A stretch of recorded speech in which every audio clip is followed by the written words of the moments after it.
चलिए प्रारंभ करते हैं। पिछली क्लास में हम लोगों ने 11वीं कक्षा के अर्थशास्त्र विषय के चैप्टर नंबर 2 पर चर्चा किया था। पंचवर्षीय योजना, उसका लक्ष्य और विभिन्न पंचवर्षीय योजना का कार्यकाल और सभी पंचवर्षीय योजना के लक्ष्य को। इसके अलावा हमने जाना था पंचवर्षीय योजना कहते किसे हैं, योजना आयोग क्या है, नीति आयोग क्या है, राष्ट्रीय विकास परिषद क्या है। इन सारे बातों को हम लोगों ने पिछले क्लास में चर्चा कर लिया है। आज जो हम लोग चर्चा करेंगे, चर्चा का हमारा पहला टॉपिक होगा, मुद्दा होगा कि पंचवर्षीय योजना की विशेषता।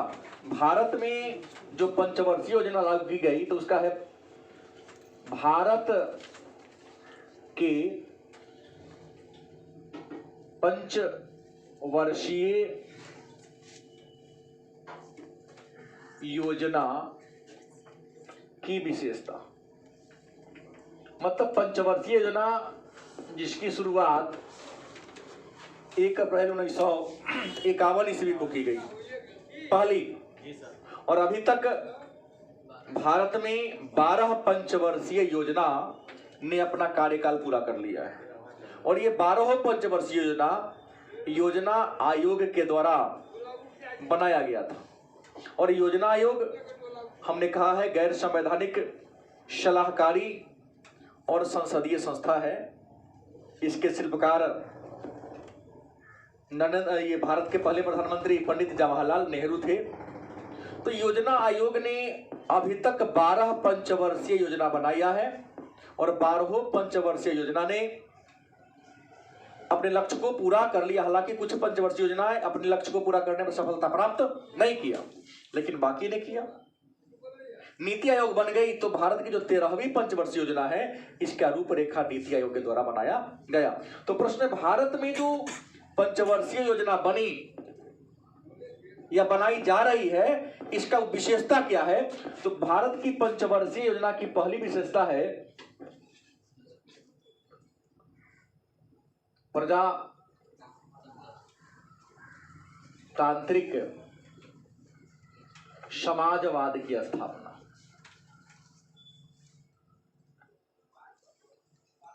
क्या है? प्रजातांत्रिक।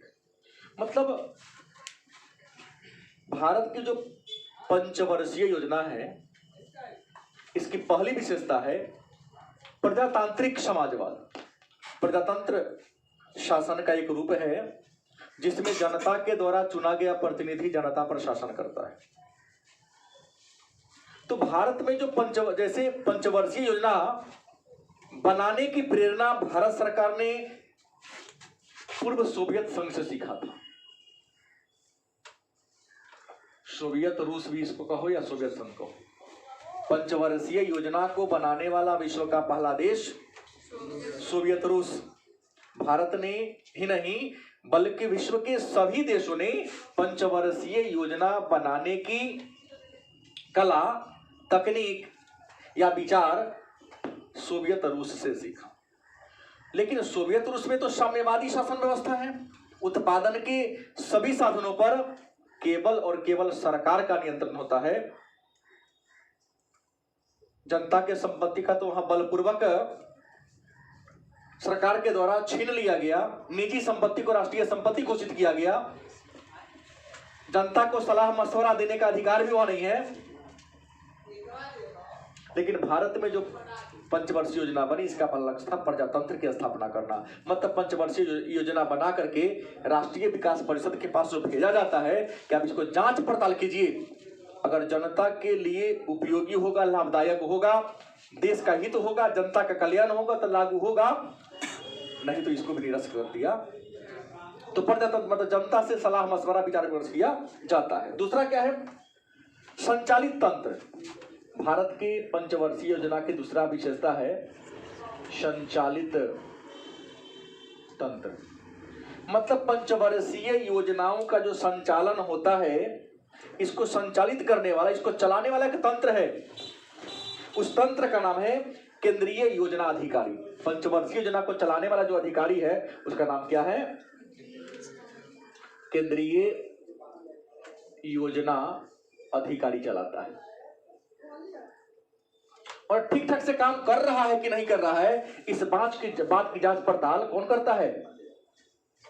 एनडीसी, संचालित तंत्र। ऐसा नहीं कि पंचवर्षीय योजना बन गया तो बिना ड्राइवरे के चल रहा हो कि रेल है वो तो चक्का फंसा हुआ रहता, सीधे चलता रहेगा, नहीं, फिर वहां के ड्राइवर को बैठना है। तो पंचवर्षीय योजना को चलाने वाला एक तंत्र है, उस तंत्र का जो सबसे बड़ा तंत्र का नाम क्या है? केंद्रीय योजना अधिकारी। एक पद है, इस पद पर बैठा व्यक्ति देखरेख करता है कि हमने जो लक्ष्य रखा है 5 वर्षों में, वह 5 वर्ष कुछ 60 भागों में क्या कर देता है? बांट देता है, और हर महीना का मूल्यांकन करते चलता है कि क्या इस महीना में उस लक्ष्य को पर है, उससे पीछे है या उससे आगे है, काम ठीक से कर रहा है कि नहीं, कहीं सब मिली भगत करके गड़बड़ी तो नहीं कर दिया। तो एनडीसी बार बार उसका देखरेख करने का काम करती है। तीसरा, व्यापक विकास दृष्टिकोण। भारत की इसका उद्देश्य क्या है? व्यापक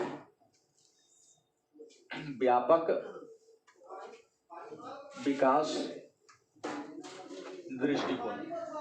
व्यापक का मतलब होता है बड़ा, विकास का मतलब डेवलपमेंट, दृष्टिकोण मतलब क्या होता है? विचारधारा।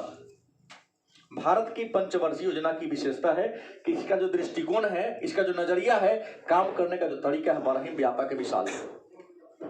हमने शुरू में कहा, कृषि का विकास करना, भारी उद्योगों की स्थापना करना, समानता के साथ विकास, सामाजिक और आर्थिक असमानता को दूर करना, प्राथमिक शिक्षा को सर्वव्यापी बनाना, आधारभूत संरचनाओं का विकास करना। मैंने हर पंचवर्षीय योजना में अलग अलग बात पर फोकस किया गया, और ऐसा कोई योजना नहीं बना जिससे केवल और केवल किसी एक व्यक्ति को लाभ हो, बल्कि हर पंचवर्षीय योजना में हर व्यक्ति के कल्याण के लिए, हर वर्ग के लाभ के लिए, हर इनकम आय वर्ग के लोगों को लाभ पहुंचाने का काम किया गया। इसका दृष्टिकोण क्या है? व्यापक है। अलग बात है, हर वर्ग उस महंगाई बढ़ती है, लेकिन याद रखेंगे जब बजट पारित होता है तो लिख दिया जाता है अमुक अमुक चीज पर दाम नहीं बढ़े हैं कि यह चीज गरीबों के लिए। आज तक सुने हैं कृषि और कृषि के उत्पाद को इस समय शामिल किया गया है? नहीं रखा गया है। हाँ, कृषि का जो उप प्रोडक्ट है, जो एक बार दोबारा बनेगा उसका दाम बढ़ जाता है, लेकिन डायरेक्ट कृषि वाला होता है, उस पर टैक्स वगैरह लगता होता नहीं। खाद खेत में नहीं बनते, फैक्ट्री में बनता है। हाँ, यही आप कंपोस्ट बनाओ, आपको टैक्स नहीं देना पड़ेगा वहां, उस पर सरकार आपको सब्सिडी देगी, आप आगे बढ़ो। इसके अलावा विकेंद्रीकरण योजना, चौथी विशेषता क्या है? विकेंद्रीकरण।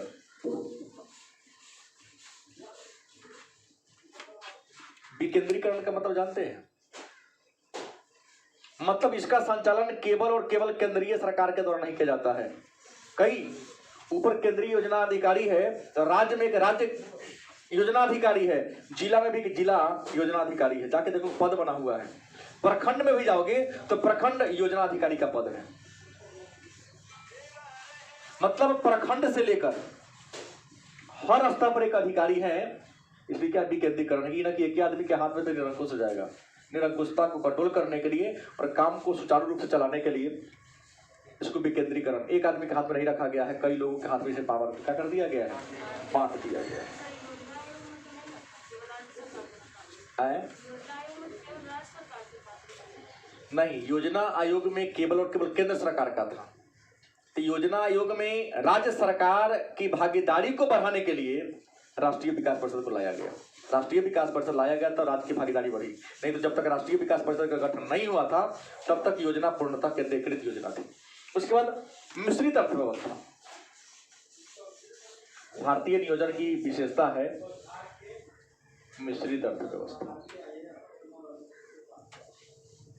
मिश्रित अर्थव्यवस्था का मतलब यहां उत्पादन के सभी साधनों पर, मतलब सरकार का नियंत्रण तो है ही, लेकिन सरकार के साथ साथ निजी व्यक्ति का यहाँ पर क्या है? दबदबा है। निजी व्यक्ति भी अपनी क्षमता और योग्यता के अनुसार किसी भी क्षेत्र में आगे निकल सकता है। जैसे आपके भूगोल का एक प्रश्न आया था शायद, या इकोनॉमिक्स का, कि बीमा के क्षेत्र में शायद एक प्रश्न था कि पहले 49% था, अब बढ़ाकर कितना कर दिया गया? तो 74% कर दिया गया है। कि मतलब FDI 74% हो गया है। कुछ ऐसा क्षेत्र है जहां 100%। तो मिश्रित है, मतलब उत्पादन के साधनों पर सरकार का भी अधिकार है, लेकिन अगर जनता के पास पूंजी है तो वह भी इस क्षेत्र में आगे आ सकता है। छठा विशेषता है सार्वजनिक क्षेत्र पर बहुत ज्यादा बल। सार्वजनिक क्षेत्र पर ज्यादा बल, मेरे सरकार का जो तंत्र है, सरकार की जो कल कारखाना है, सरकार का जो चीज है, उस पर ज्यादा फोकस किया जाता है। क्या है मालूम है कि सरकारी चीज पर जैसे बीएसएनएल बोल रहा है, अलग बात है, लेकिन उसको आगे उठाने के लिए सरकार बहुत प्रयास करती है। इसके पीछे कारण है कि अगर उसको फायदा होगा तो डायरेक्ट फायदा सरकार को मिलेगा, और सरकार को जब डायरेक्ट हाथ में पैसा आएगा तो सरकार उस पैसा का प्रयोग जनता के हित के लिए करेगी, सरकार के किसी खास व्यक्ति के लिए नहीं। इसलिए सार्वजनिक क्षेत्र पर, मतलब सरकारी क्षेत्र पर क्या कर ज्यादा फोकस किया जाता है। तो अनेक सारी पंचवर्षीय योजना की क्या है विशेषता है। फिर एक मन प्रश्न होगा, भारतीय नियोजन की उपलब्धि, भारतीय नियोजन की उपलब्धि, मतलब भारत का जो नियोजन है इसकी उपलब्धि को आपको बताना है। मतलब अभी तक नियोजन ने देश में कौन कौन अच्छा काम किया है। बताइए होगा, जैसे आप पढ़ने आए हो तो आपसे पूछेगा उनके यहाँ पढ़ा तो तुमको क्या फायदा मिला, कुछ फिर से बताओ। तो आप नेगेटिव या पॉजिटिव बताओगे कि ना बताओगे, बताना पड़ेगा। तो पंचवर्षीय योजना बनी, तो पंचवर्षीय योजना बनी तो इसका उपलब्धि बताइए। तो पहला बात कि आजादी के समय भारतीयों का प्रति व्यक्ति आय 246 रुपया 90 पैसा था लगभग, क्या जी था ना। लेकिन आज भारत की प्रति व्यक्ति आय 1000 नहीं है, अब 45,000 से ज्यादा पार है। वार्षिक गणना जाता है, सबको वार्षिक गिना जाता है। दूसरी बात हम कर दें, इधर गेट खोल दीजिए। दूसरी बात मैं आपको बता दूं, राष्ट्रीय आय, आजादी के समय भारत का जो राष्ट्रीय आय था, आजादी के समय भारत की राष्ट्रीय आय की यदि हम बात कर दें तो राष्ट्रीय आय 8500, बाद में बताएंगे, बढ़ जाइए। आजादी के समय भारत का जो राष्ट्रीय आय था 8650 करोड़ रुपया था, वार्षिक 8650 करोड़ रुपया था। और हमको लगता है कि 8650 करोड़ रुपया आज भारत का सबसे छोटा कंपनी का होगा। तो प्रति व्यक्ति आय भी बढ़ा है, राष्ट्रीय आय बढ़ा है। आजादी के समय साक्षरता की बात करें तो मैं चर्चा किया था, मात्र 17% साक्षरता था, 13% लोग लगभग शहर में रहते थे। आज साक्षरता में 64.04 साक्षरता पहुंच गया है देश का, और 31.2% लोग, लगभग 32% लोग शहर में रह रहे हैं। आजादी के समय देश के राष्ट्रीय आय में कृषि का योगदान लगभग 72% था, आज घटकर कितना हो गया है, मतलब 51% हो गया है, 51 हो गया है। इससे होगा क्या, तो जैसे जैसे राष्ट्रीय आय में कृषि का योगदान, पुराना किताबें ना बुआ रही, जैसे जैसे राष्ट्रीय आय में कृषि का योगदान घटता जाता है, समझो देश डेवलपमेंट कर रहा है। हमारे यहाँ सड़क की कमी थी, आज हमारे देश का हर गांव जिसकी आबादी कम से कम 500 है, ब्लैक सड़क से जुड़ा हुआ है। ऐसी कोई गलियां नहीं है जहां की सड़कें क्या हो, कच्ची हो। अगर है तो वह उस क्षेत्र के लोकल जो राजनेता, उसका दुर्भाग्य है। जब हम लोग थे, आपके मतलब 90 से पहले की बात बता दूं, 1995 के पहले की बात बता दूं, तो कोई ऐसा विद्यालय नहीं था, कुछ ही विद्यालय ऐसा था जो किसी भवन में चलता था। मैक्सिमम विद्यालय किसी मंदिर, पेड़ या किसी अमीर के दरवाजे पर चला करता था। हेलो, हाँ खुश रहिए। तो बाद में थोड़ा हम क्लास में फिर हम बात करते हैं, आपको हम ही कॉल करते हैं। आ जाइए।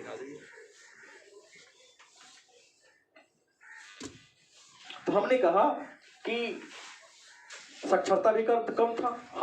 मैं अपनी बात बता रहा हूं, पेड़ के नीचे किसी मंदिर में हाल तक कोई धनी मनी के दरवाजे पर विद्यालय चला करता था। गलत भी सही? आज हर गांव में सरकारी विद्यालय के कम से कम, अगर गांव तक ठीक ठाक है तो 2 3 है।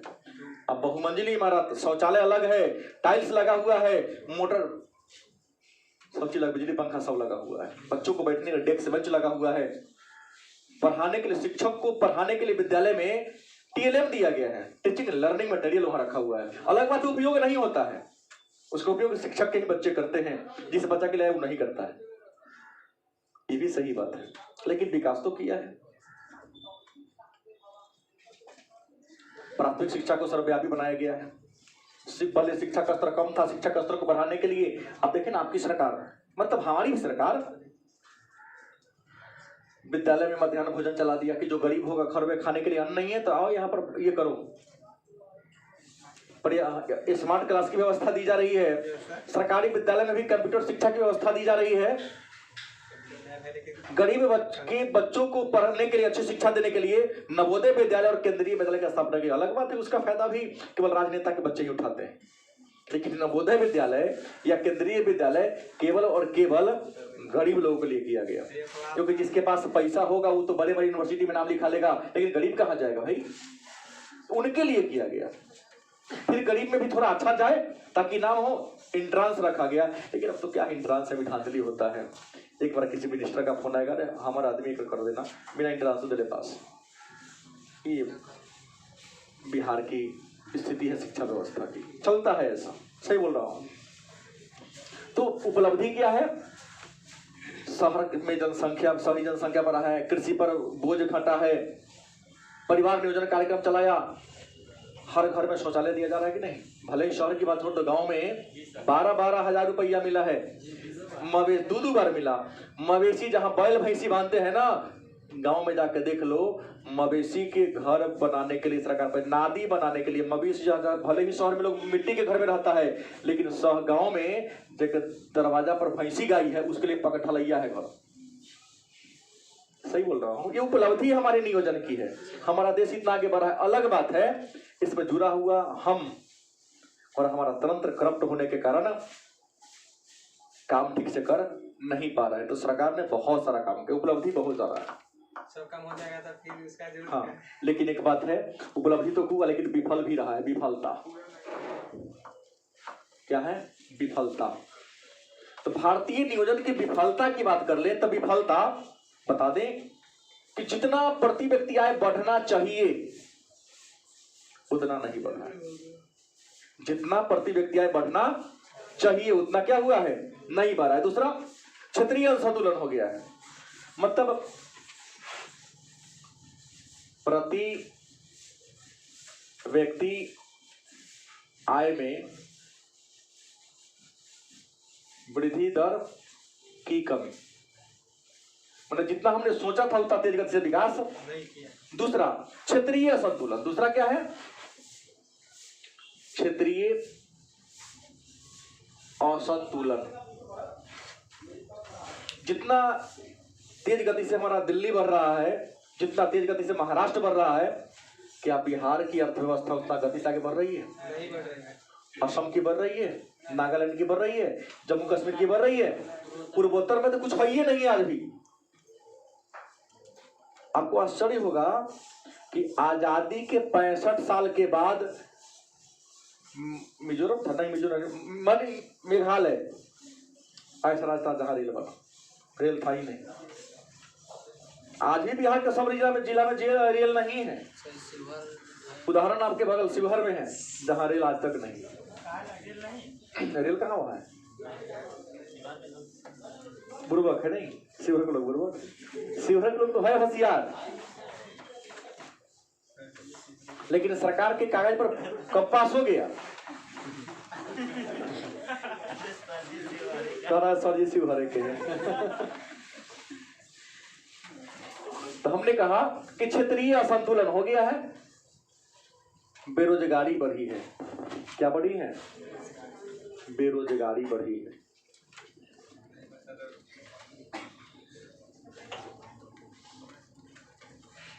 बेरोजगारी क्यों बढ़ी है? तो विभिन्न पंचवर्षीय योजना में सरकार ने आधुनिकीकरण के नाम पर बड़े बड़े मशीन को लाया है, बड़े बड़े यंत्र को, टेक्नोलॉजी को लाया कि काम जल्दी हो जाएगा। सही बात है, काम तो जल्दी हो जा रहा है, लेकिन जो काम 1000 लेबर एक दिन में करता है वो एक मशीन अकेले 1 घंटा में करके चल जा रहा है। तो कम से कम 999 लोग तो बेरोजगार हो गए एक मशीन के आ जाने से। तो बेरोजगारी बढ़ी है। इसके अलावा आर्थिक विषमता बढ़ी है। चौथा है आर्थिक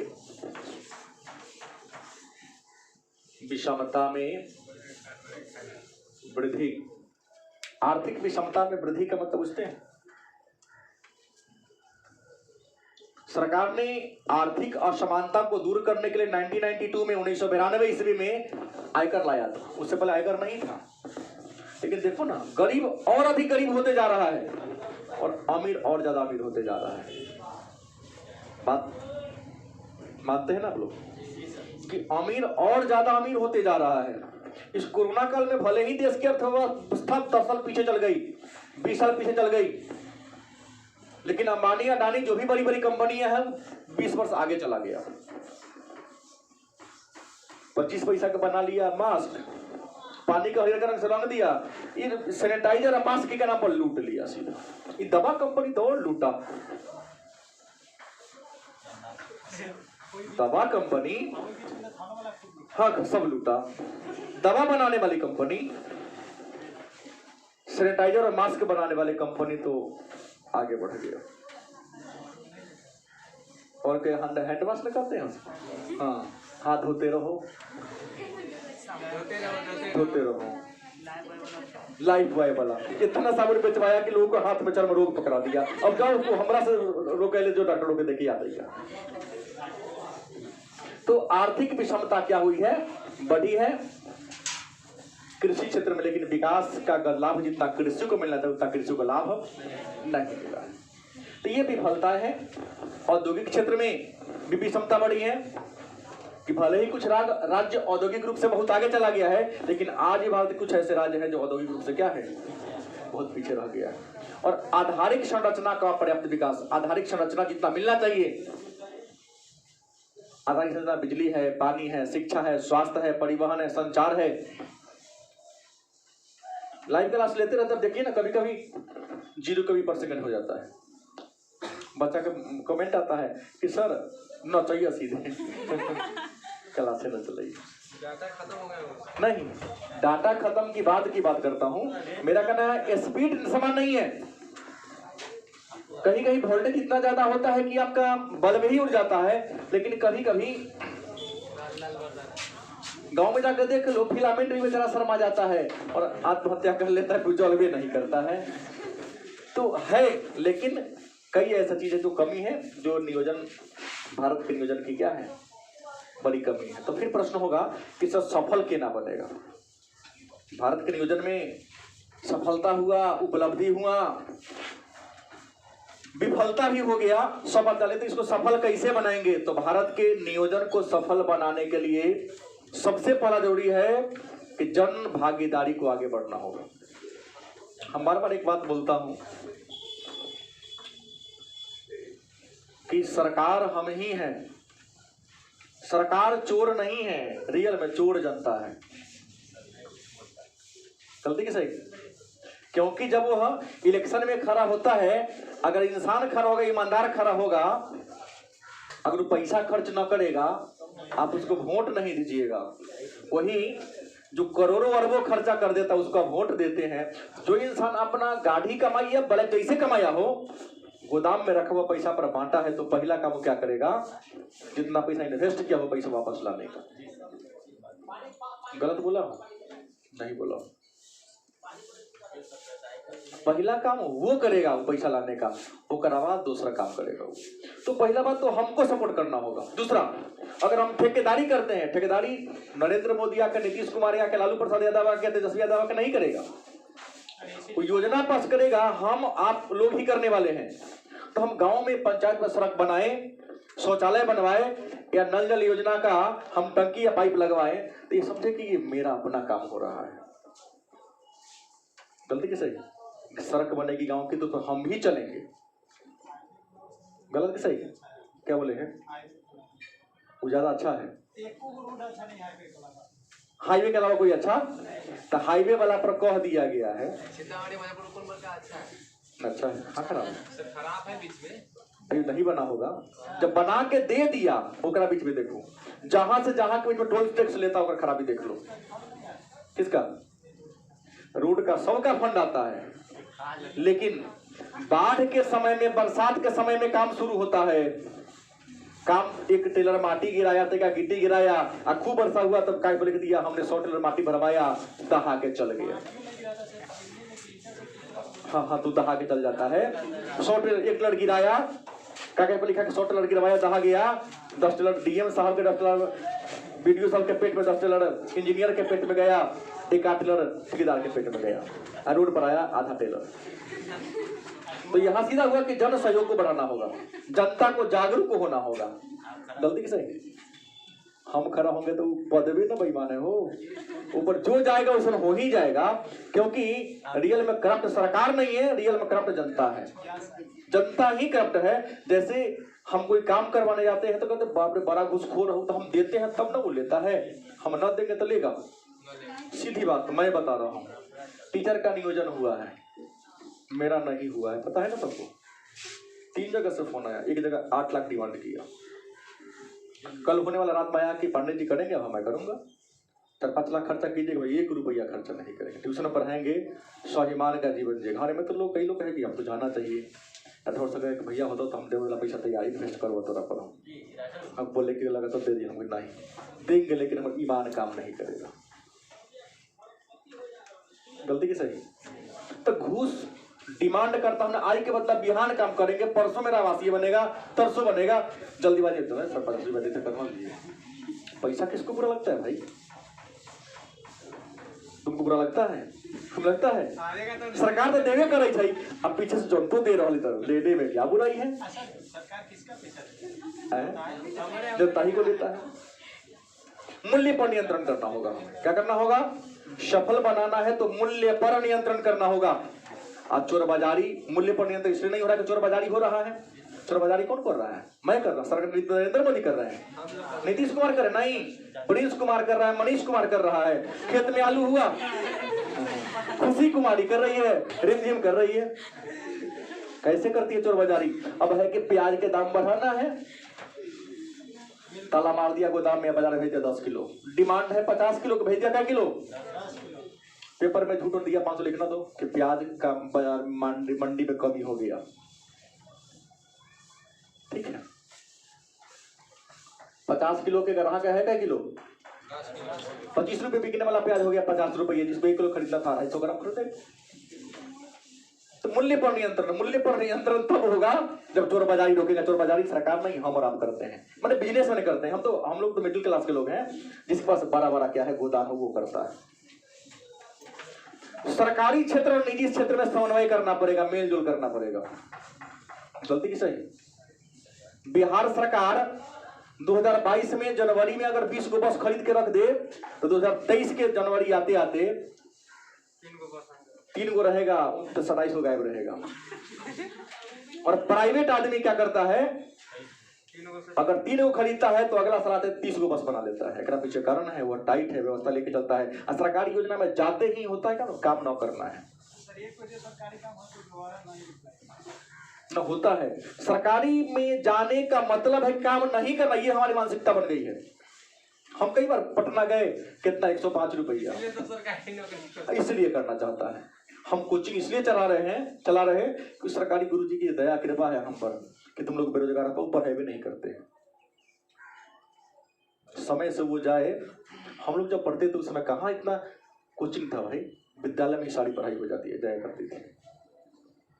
अभी तो है क्या कि वहां जाके स्कूल में प्रचार कर देना कि हमारे कोचिंग जबरदस्त चले चाहिए, इतना विद्वान है वहां पढ़ाना उड़ाना, क्योंकि अपन बेटा तुमको वहां पढ़ता नहीं। पढ़ता क्या करे? गरीब के जगह बाबू जी रिक्शा चलाते, ठेला चलाते, खेत में किसान काम करते हैं, तैको पोजीशन नीमन है, वो बाल बच्चा सरकारी में ना पढ़ता है। तो सरकारी क्षेत्र और निजी क्षेत्र को क्या करना होगा? मेल जोल करना पड़ेगा। सरकार को नियम बनाना पड़ेगा। एको प्राइवेट स्कूल, जब सरकारी स्कूल है तो प्राइवेट क्यों चलेगा? रातों रात कहना कैंसिल करोगे? जितना सरकार बड़का विद्यालय है ना, सब मिनिस्टरे के है। झूठों का हमारा नाम हो जाए कि प्रिंसिपल फलानमा है। हाँ, वो भी संसदे लोग का पूरा पैसा है। न तो किसी का मजाल है किताब के दाम 3 गुना छपवा देने का। इसके यहाँ डीएम के विरोध करने जाओगे, डीएम भेजेगा मुख्यमंत्री को, मुख्यमंत्री कहेगा दाम कम करेंगे तो विधायक कहेगा समर्थन खींच लेंगे, सरकार गिरा देंगे। बुझे बात? तो जनता का सहयोग बढ़ाना होगा। और तीसरा, सफल बनाने के लिए कि जो काम बहुत लंबा समय में खत्म होने वाले उसको कम समय में खत्म करना पड़ेगा। ना बुझे? जी सर। हमारी सरकार आज करे सो कल करे, कल करे सो परसों। इतना जल्दी क्या है? कार्यकाल है 5 वर्षों का। गलती किसे का 5 साल का कार्यकाल नहीं, टारगेट ले ले कि अगर आज काम शुरू किए हैं तो हम जितना जल्दी हो सके इसको क्या कर ले, बना ले। तो जल्दी बना लेंगे तो जो पैसा इन्वेस्ट किए उस सबको तुरंत लाभ मिलना क्या हो जाएगा। तो सरकार भी 5 ईयर प्लान बनाती है। 10 ईयर हाँ, जो 10 ईयर में खत्म कहाँ होता है? चलता है। कुछ तो ऐसी योजना है कि सरकार बदल गया तो रास्ते में रुक गया, कितना तो किया है हम बना देंगे तो उसका नाम हो जाएगा, हमारा नाम हो भी नहीं करेगा। तो समन्वय जोड़ना पड़ेगा। उसके बाद केंद्र और राज्य सरकार के बीच अच्छा रिलेशन बनाना होगा। देखिएगा, भारत के 28 राज्य में से लगभग 20 गो राज्य में भारतीय जनता पार्टी की सरकार है या गठबंधन की सरकार है। तो जौना राज्य में ओकरा पार्टी के सरकार है, केंद्र वाला के, ओकरा बढ़िया पैकेज देता है, करना हमारी प्रशंसा होगा। आज जौना पार्टी राज्य में कांग्रेस के सरकार वहां पैकेज देवे नहीं करता है। बिहार भारत में तो केंद्र राज्य सरकार कमजोर है, केंद्र सरकार के मुंह तक देती तो खर्चा करो भाई। तो दिया नहीं कि हमारा विपक्षी पार्टी की सरकार है कि अच्छा काम कर देगा तो जनता प्रशंसा करेगा, फिर अगले बार अगले सरकार होगा। हम पैसा न देंगे, विकास नहीं करेगा, हम आएंगे प्रचार करने, देखो 5 साल में कुछ नहीं किया। रिया भागा के ना करे तो पैसे ना दिया था, क्या कर देगा कि ना? खाली घोषणा कर देने से तो ही ना होता है। बात गलती नहीं बोला, सही बोला। घोषणा कर देता है लेकिन रियल में कई बार देता होता भी नहीं है। तो क्या होगा कि केंद्र सरकार और राज्य सरकार में समन्वय लाना होगा, व्यवसायिक शिक्षा को बढ़ाना होगा, और सबसे बड़ी बात है कि जनसंख्या पर भी नियंत्रण करना पड़ेगा, क्योंकि बिना जनसंख्या पर नियंत्रण किए ये योजनाएं सफल नहीं हो सकती।